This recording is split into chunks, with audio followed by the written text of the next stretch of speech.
皆さんこんにちは. Good morning, good afternoon, or good evening, according to your time zone. I'm Tadashi Okoshi, doing a faculty member here in KOSFC. I'm doing a faculty member in Faculty of Environment and Information Studies. So today we only have 30 minutes, but I will talk about something about studying computer science and human-centric computing AI for our cyber-physical well-being in Keio University. So a little bit about introduction about me. I'm Tadashi Okoshi. My research and expertise is mobile computing and ubiquitous computing, and especially what I call computing for well-being, or in short, WellComp. And looking back my history a little bit, I was a SFC student back in 1994, about more than 20 years ago.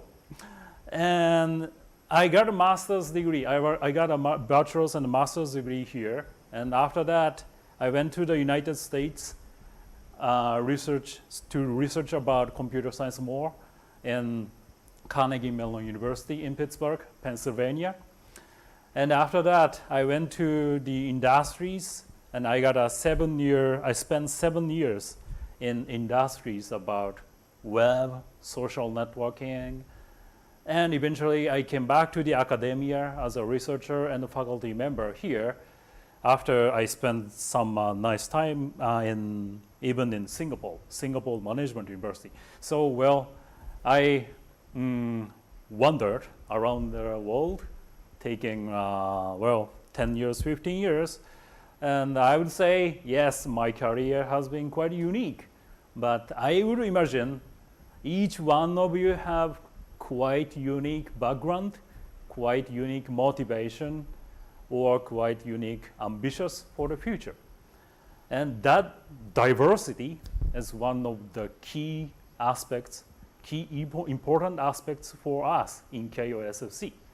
So a little bit more about our research laboratory. With Professor Jin Nakazawa, we have a kind of a joint research laboratory with Jin and me about computer science, information technology, AI, towards various different aspects of the society, including smart city on the left-hand side and people's smart life. Then, as you can see, there are some keywords here.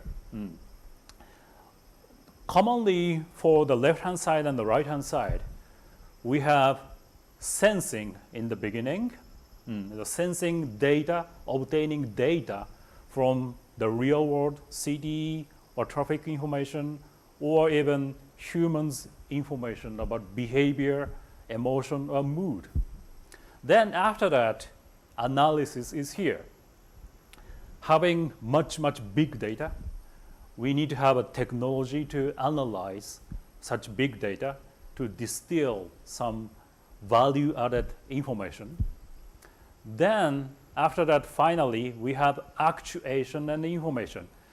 That is the final phase where information will be given back to the user, back to the human.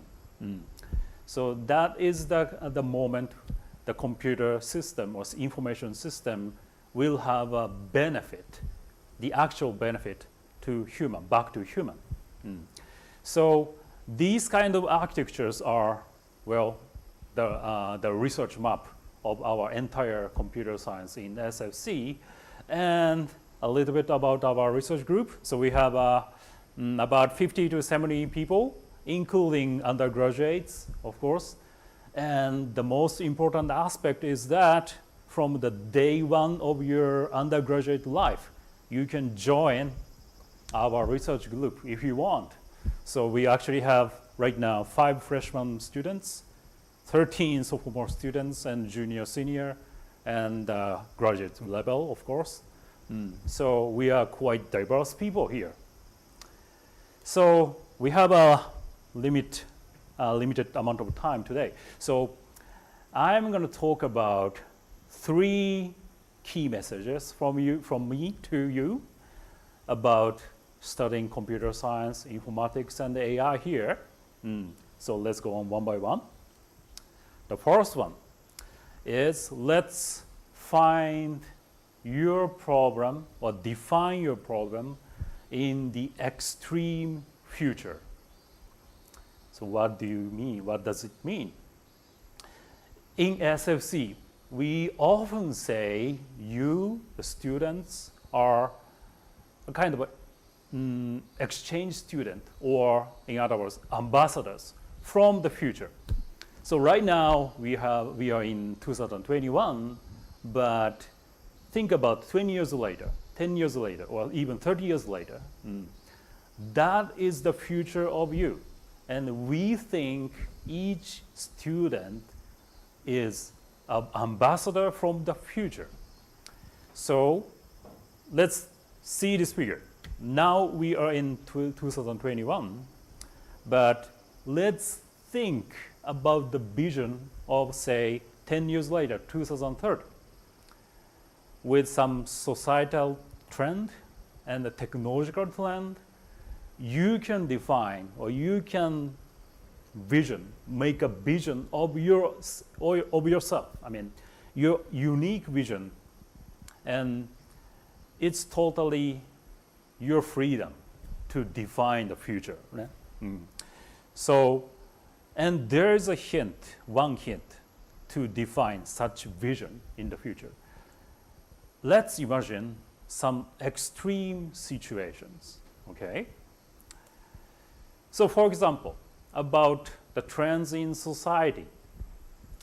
Before the COVID-19 pandemic, many researchers were thinking or projecting about our future. In 2050, that is 30 years later from now, about half of the world population will be living in the cities. That means more and more people will be living inside the city.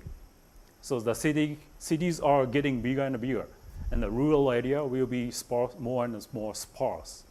But okay, during this COVID-19 and the post-corona era, what do you think about the projection? Is people still coming to the cities, or some people are scattering around the world, right? So what do you think about this projection? Or there are so many other aspects about the future prediction, right? So for example, climate change, water resource, food resource, or aging society. So what do you project about the future? And think about the extreme situation. Technological trends. How about your smartphone? I think most of you are already using smartphone, right? And smartphone up to now are already used by 6 billion people all over the world. That means for the next 5 years, smartphone market doesn't really change a lot. I mean, already 6 billion out of 7 billion people are using smartphone. But how about smartwatches or wristband wearables?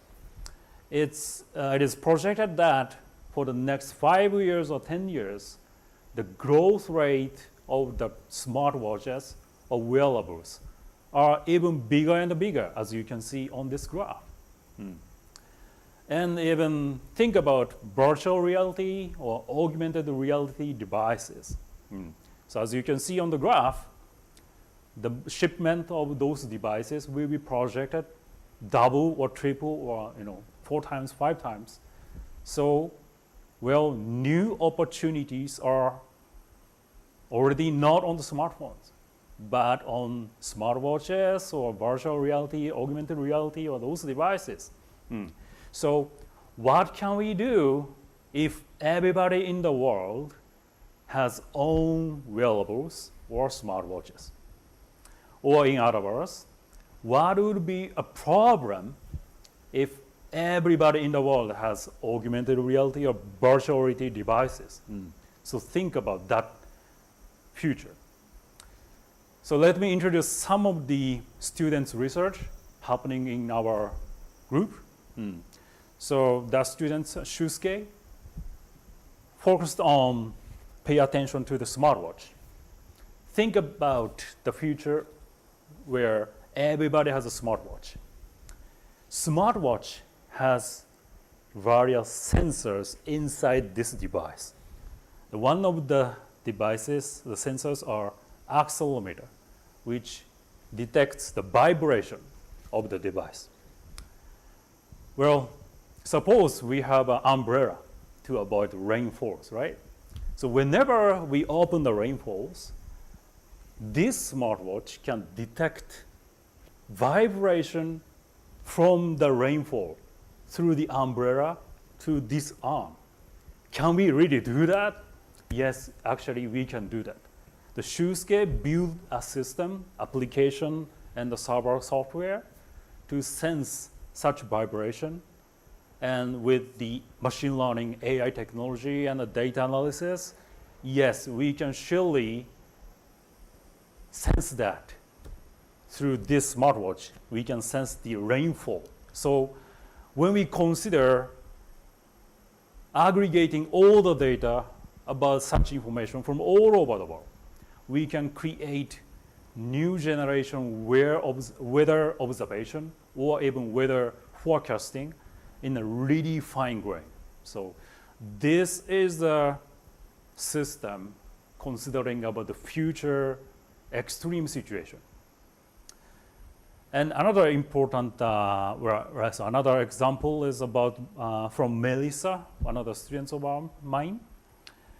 Myopia, a problem in your eyesight, is getting more and more severe, especially in Asian countries for the last decades. Everybody has smartphone, and the distance between our eyes and smartphones are getting closer and closer. So that's a problem, right? Then, according to her survey, the actual focal length between our eyes and device, in case of smartphone, the distance is 30 centimeters.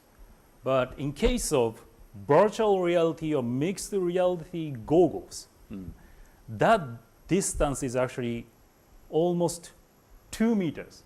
Isn't that really surprising, right? You are wearing a goggle, but the actual focal length of your eyesight is much longer in case of VR and MR devices. So what she did was to create an application to train the eyesight recovery, which is called number touch. So you touch the icons with different numbers, one by one, 1, 2, 3, 4, 5, 6, wearing VR and MR glasses.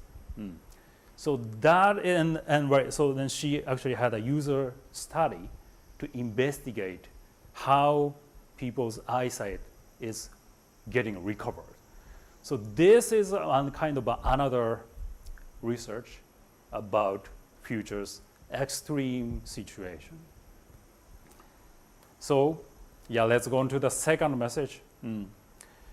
And secondly, you have the total freedom about propose your own new concept in computer science or informatics field. So yeah, let me have some example. On your Windows machine or on your MacBook machine, right?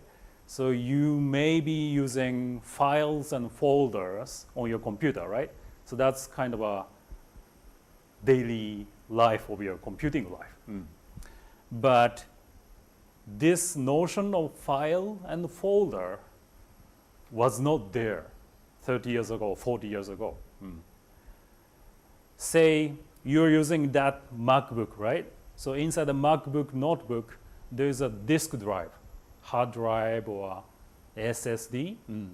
That those drive itself simply stores the data, digital data, as a series of bits 10110 and blah, blah, blah. But on top of that, there is a software system which is called operating system. You know that, right? So Mac OS or Windows, Linux, those are the major examples of the operating systems. And that software was originally invented by some other researchers 30 years ago, 40 years ago. Then that researchers firstly invented the notion of files and folders in this computer world. So without their research outputs, we don't have any notion of files and folders right now.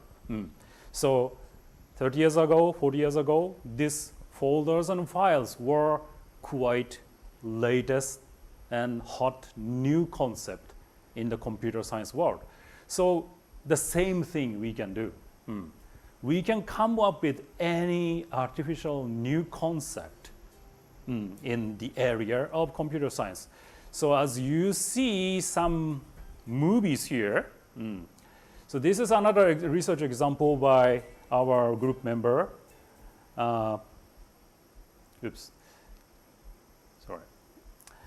Another group member, Naohiro. He is researching about interaction between animal and human. So as you know, we cannot know what fish is thinking about, right? And it's not really unknown, right, if the fish is actually having emotion, right?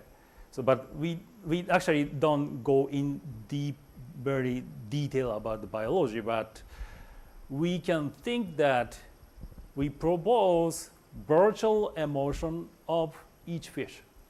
So as long as we observe, okay, we think this fish is fine, and meanwhile this fish is bored, then we can train a machine learning AI model, and we actually display such estimated status of each fish, just like a cartoon bubble of the manga or animation, right? So the trick is that behind this aquarium, there's an LCD display, and which shows this cartoon bubble in real time.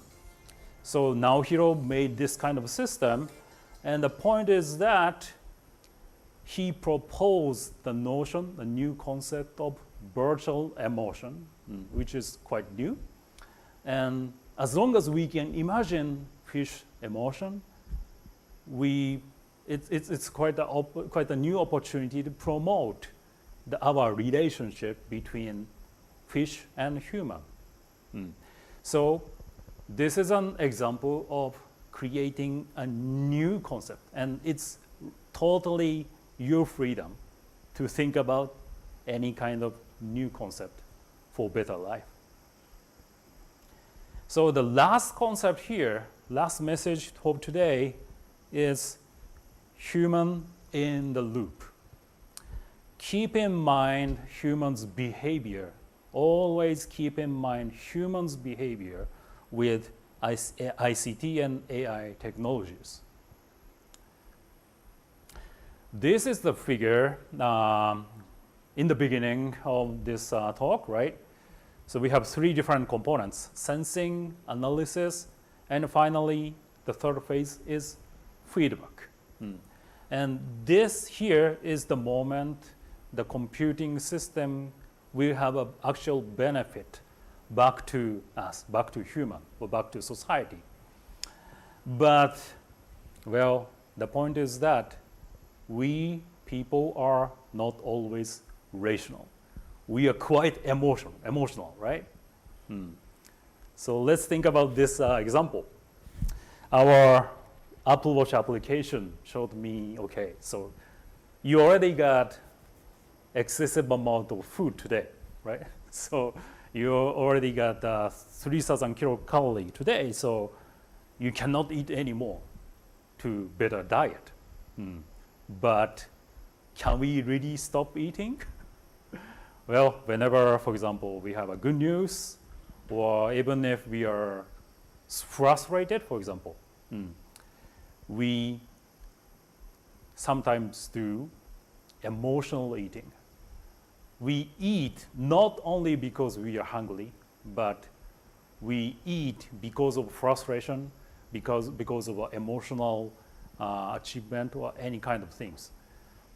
So our humans' behavior is quite emotional. So what we are doing, for example, is we actually found that people react better, or people react more in good timings. So when we have information in good timings, so for example, when you have a smartphone notification in a very good timing, you may be clicking the notification and you may access the website more. So when is the good timing? So by using sensing and AI technologies, we can actually estimate when is my good timing, when is your good timing. So this is the first step to think about people's internal state. And right now we are even thinking about estimating people's moods during COVID-19 pandemic.